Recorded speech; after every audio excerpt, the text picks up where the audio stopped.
Maging tapat tayo sandangi. Ang mundo ay naging ganap na baliliw. Hindi ba nung bata pa tayo, ang sikreto sa pagpapapayat ay bumaba sa tatlong salita.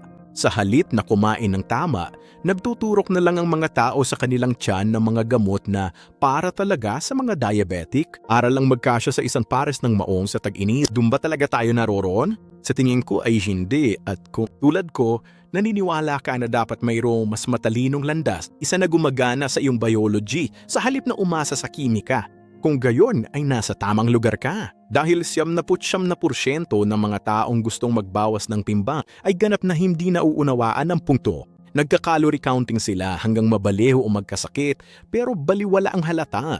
Ang pagpapayat ay hindi sa calories, kundi sa hormones at pagkontrol sa isalan. Malakas na hormone na naguutos mag-imbak o magsunog ng taba, si Jason Fung, eksperto sa pag-aayuno. Narito ang sekreto para ma-activate ang fat-burning hormones.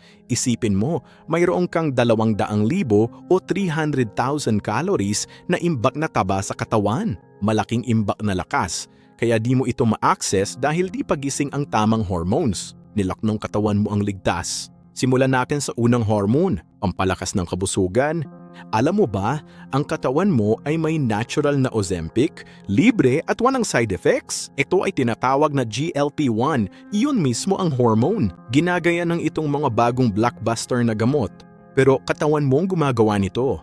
Ang GLP-1 ay natural na hormone, pangunahing inilalabas sa bituka at tumataas bilang tugon sa ilang mga pagkain. Sa pagkain, naglalabas ang katawan ng hudyat ng paghinto. Akala ng iba, parang makina lang tayo. Nakaprograma para magpatuloy hanggang sa sumabog tayo. Mali yan kapag kumakain ka. Pinapagana mo ang GLP-1 kasama ng iba pang mga hormone. At ang GLP-1 ay nagpapadala ng signal tumigil sa pagkain. Ang aktibong pagkain mismo ay nagpapalitaw ng feedback loop na nagsasabing sapat na. Binabaha ng gamot ang iyong hormone sa buong araw, kahit wala ka pang kinakain.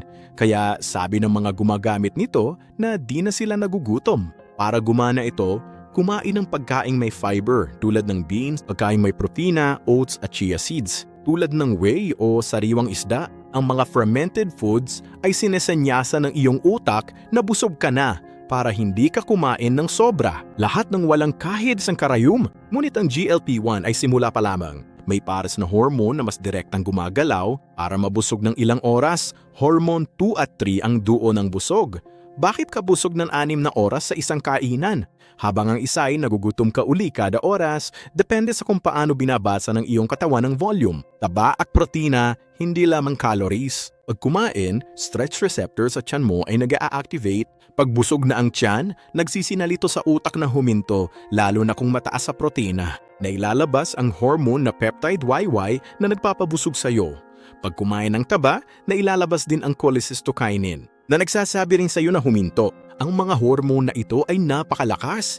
Tingnan mo ang kalikasan, walang matataba na antilope walang matataba na leon. Bakit? Dahil ang taba sa katawan ay mahalaga sa buhay. Hindi makakahuli ng matabang USA ang isang matabang leon, kaya tinatamaan ng sistema ang sarili. Para tumagal ang busog, unahin ang protina at healthy fats tulad ng itlog sa almusal, isang masarap na steak salmon o avocado, iwasan ang liquidong calorie na soda's juice. Di nito pinupukaw ang peptide II. Dahan-dahang kumain upang gumana ang mga hormone. Sa pagkain ng malaking steak, lalabas ang mga hormone ng pagkabusog.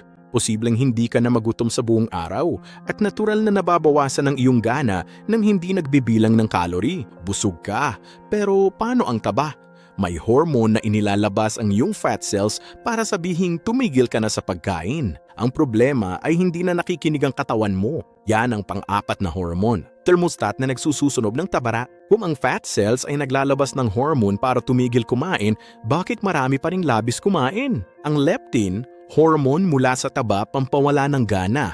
Pero sa mga overweight, hindi ito pinapansin. Tinatawag natin itong leptin resistance. Kapag nakaipon ka ng sobrang taba sa katawan, ang iyong mga fat cell ay nagbobomba ng leptin. Sinasabi ng leptin sa iyong katawan na huminto sa pagkain. Pero sa mga overweight, ang limitasyon ay masyadong mataas at iyon ang pangunahing problema. Bakit na-override ang threshold na ito? Ang issue ay kadalasang nasa pagproseso ng pagkain. Tanggalin ang lahat ng hibla, gilingin ang pagkain hanggang maging pinumpulbos, ang puting royo sa ulaga, ang pasta sa tanghalian. Ang bagay na ito ay tumatama sa iyong daluyan ng nagosan napakabilis na bilis. Meron kang purong carbs na direktang pumapasok sa iyong sirkulasyon. Tumataas ng husto ang iyong blood glucose at insulin. Hindi yan natural at nilalampasan nito ang iyong natural stop signals. Pinapatay nito ang iyong proteksyon. Gawing sensitibo ang katawan sa leptin sa pag-alis ng ultra-processed carbs at pagtulog ng 7 hanggang 8 oras at pag-i-intermittent fasting. Sa fasting window na 16 hanggang 20 oras, gagana muli ang leptin para makokontrol ang katawan at mawawala ang takaw. Kaya ang pag-aayuno ay nakakatulong sa leptin, ngunit pinapagana rin nito ang isa pang napakalakas na hormone, isa na nagsusunog ng taba habang natutulog ka. Yan ang ikalimang hormone na siyang pangsunog ng taba sa gabi. Anong hormone ang nagsusunog ng taba habang natutulog ka at talagang tumataas habang nag-aayuno? Growth hormone, dilong pampalaki ng bata. Sa matatanda, mabisang fat burner ito lalo na habang nag-aayuno. Pag di kumain, bababa ang insulin mo, hinahayaan ng katawan na gamitin ang imbak na calorie. Kasabay nito ay tumataas ang iba pang mga hormone. Tataas ang iyong sympathetic tone, cortisol at growth hormone. Ang mga ito ang naguutos sa katawan na kumuha ng lakas mula sa imbak na enerhiya. Napapaisip silang muli tungkol sa kalikasan pag nakakita ng gutom na lobo. Nakakatamlay, di ba? Mataas ang alerto nito.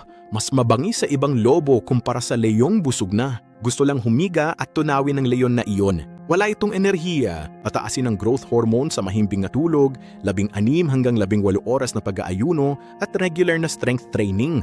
Oo, kahit pagkatapos ng nimoto, importante ito sa pagpapanatili ng muscle mass, ang hormone na nagpapanatili ng muscle at sumusunog ng taba. Pero may isang hormone na dapat mong iwasan para mabilis masunog ang taba ayon kay Dr. Fall. At ito ang hormone sa likod ng tunay na sikreto. Sa puso ng lahat na ito, ang tabang imbakan. Bakit parehong calorie ang kinakain ng dalawa? Ang isa ay tumataba at ang isa ay nagbabawas. Kaya mas maraming calories ang naiimbak dahil may mga hormone ng katawan. Sabing itago ang enerhiya, ang hormone na insulin kapag tinurukan ng insulin na gamot sa type 2 diabetes. Halos lahat ay tumatabat. Kung bibigyan kita ng insulin, tataba ka sana. Wala itong kinalaman sa iyong determinasyon kung bakit. Dahil inuutusan ko ang katawan mong mag-imbak ng enerhiya, ang pagtaba ay hindi dahil sa calories in at out, kundi sa mga hormone. Ang taba sa katawan ay imbakan ng lakas, pero hindi yan ang tanong. Ang tanong ay, bakit mas marami kang naiitagong calorie kaysa sa nasusunog mo? At ang sagot ay inuutusan mo ang iyong katawan na gawin ito. O lahat ng ito ay bumababa sa iisang pangunahing hormone na insulin. Kapag mataas ang insulin, nilolock ng katawan mo ang taba. Pag mababa na, magagamit ng katawan ng imbak na enerhiya pampababa ng insulin. Unahin ang pagkain pampanatili ng asukal sa dugo na balanse, karne ng mga berdeng gulay, dekalidad na langis ng oliba na olibo. Iwasan ang mga pinong carbohydrates tulad ng puting tinapay. Pasta sa hapon. Ang matatamis na juice at soda ay nagpapapadala ng insulin spiking. Isama ang paulit-ulit na pag-aayuno pero kahit 14 hanggang 16 na oras ay sapat na. Kapag mababa ang insulin, makakagamit ng taba ang katawan, kaya mas mabilis ang pagsunog nito. At pinapabilis nito ang pagsunog ng imbak na taba. Ito ang hormonal na hudyak para magbukas. Ilabas ang taba ng katawan, ito ang kulang.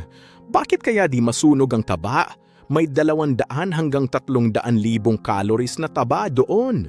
Bakit hindi mo sila ma-access? Dahil di pa aktibo ang hormone sa pag-umpisa mo ng intermittent fasting na yun. Pag binaba ang insulin, magagamit ng katawan ng enerhiyang iyon at sa pagbalik sa normal na kain, di agad babalik ang timbang. Hindi lang ito sa lakas ng loob, kundi sa hormonal balance. Ayusin ang insulin para sa timbang. Iyan ang sekretong 99% ng tao ay di alam. Mag-subscribe sa aking YouTube para sa iba pang tips. Ganito lang.